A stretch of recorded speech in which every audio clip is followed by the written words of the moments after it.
Hey guys, Eric Franklin from CNET here, and instead of burying the lead, I'm just going to come out and say it. The 4th generation iPad is our favorite tablet of the year. How does it compare to the new iPad, the old one released in March? Well, this latest version of the tablet has an upgraded front-facing camera and a new A6X processor. That's it.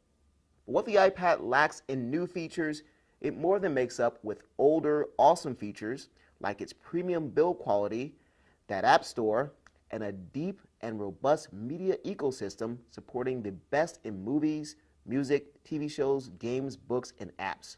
Its speed and performance has also noticeably increased thanks to its new processor.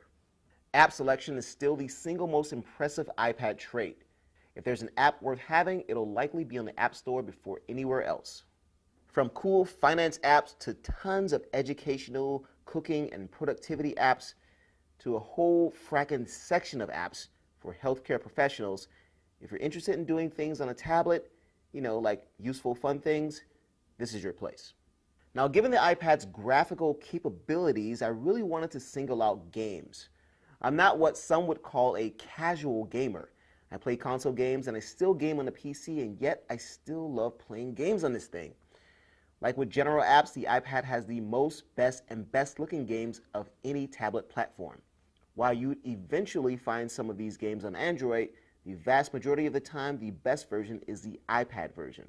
Some of my favorites that really show off the system's horsepower are Nova 3, Wild Blood, and Need for Speed Most Wanted. Now, the iPad's resolution isn't as high as the Nexus 10, but the iPad's deep black level, superior color reproduction, and overall higher polygon pushing horsepower more than makes up for that.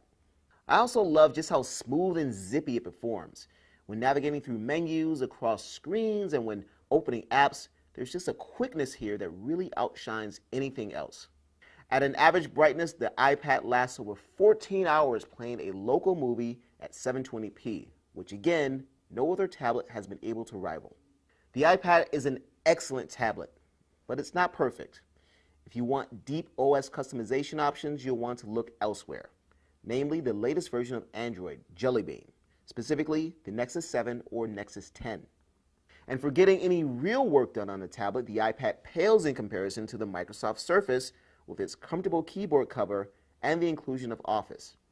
Also, at $500 for 16 gigabytes, you're paying more for less storage compared to other leading tablets. And speaking of storage, there's no micro SD option. Still, when it comes to speed, battery life, and an incredibly large and varied App Store and media ecosystem, the iPad has no equal. Once again, this is Eric Franklin with a product spotlight on the 4th generation iPad.